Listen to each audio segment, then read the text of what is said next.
I never thought I would hear her voice again, not after 20 years of silence, not after all the nights I spent replaying her betrayal in my head.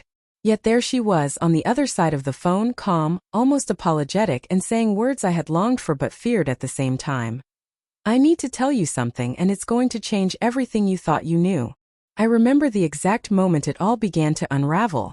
I was 22, freshly out of college, and madly in love with Sarah. She was everything I thought I wanted: bright, witty, affectionate. But I was young, naive, and blind to the quiet fractures beneath the surface. At first, the signs were tiny, almost imperceptible.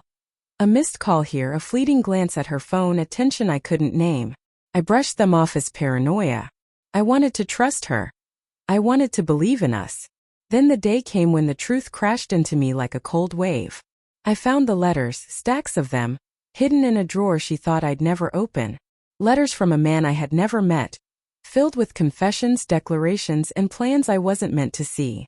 She had been seeing him while we were together, weaving her life around a lie I had spent months trying to ignore.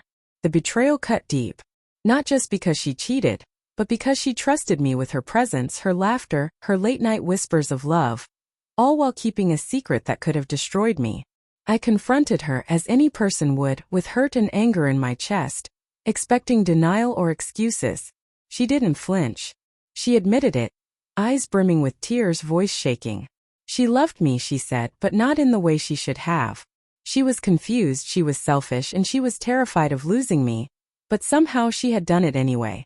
I left that apartment and didn't look back. The breakup was messy in ways only time could heal. I spent years swearing off love, swearing off trust. Every relationship after her felt like a shadow of that pain. A reminder that someone could hide a lifetime of deceit behind a smile. I married someone else eventually, someone kind and steady, but the wound Sarah left never fully closed. There was always a ghost of what I could have had, what I could have been, lingering in the corners of my mind. And then came the call. Her voice, familiar yet weathered by time, brought back everything. I didn't know if I wanted to hear her, and yet I couldn't hang up. She said she had waited 2 decades to tell me the truth. The truth? I had already lived through the worst truth imaginable, had I not? My heart pounded as she spoke, hesitant but insistent. You were never the father, she said. I froze, a dozen thoughts colliding in my mind. My daughter? My little girl, the one I had raised as my own after her birth?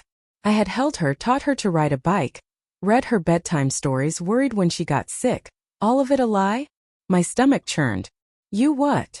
I asked, voice barely audible. My daughter, she said.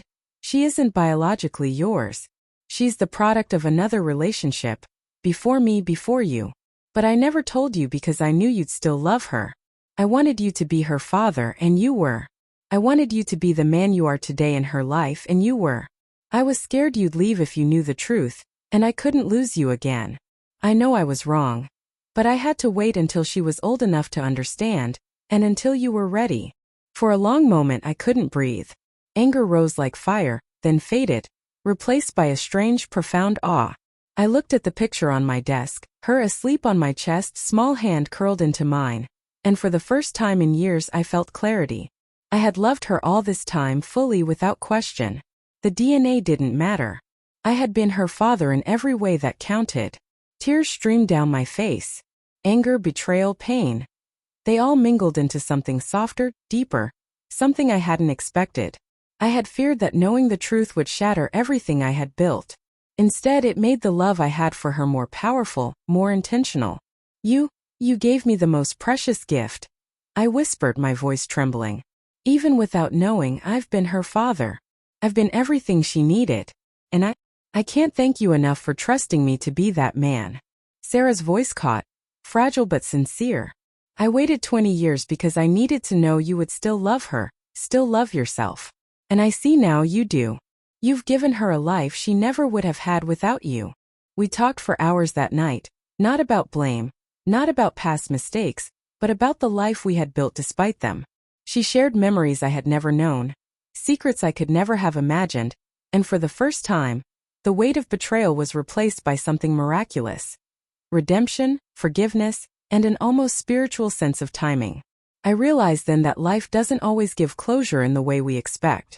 Sometimes it gives a test of patience, of love, of resilience, and the reward comes decades later, in the quiet, unexpected moments when the truth finally arrives.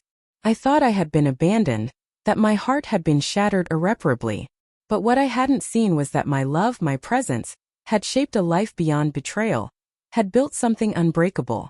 I hung up the phone and went to my daughter's room. She was asleep, hair splayed across the pillow, a soft smile on her lips.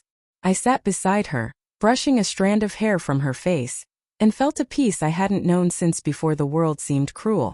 20 years of lies, of silence, of fear gone, replaced not by anger but by gratitude. She had waited decades to tell me the truth, and it was the most beautiful surprise I could have ever imagined. Because in the end, love had triumphed over betrayal, patience over pain, and I had learned that family is never just about blood. It's about the choices we make, the care we give, and the hearts we protect no matter the cost.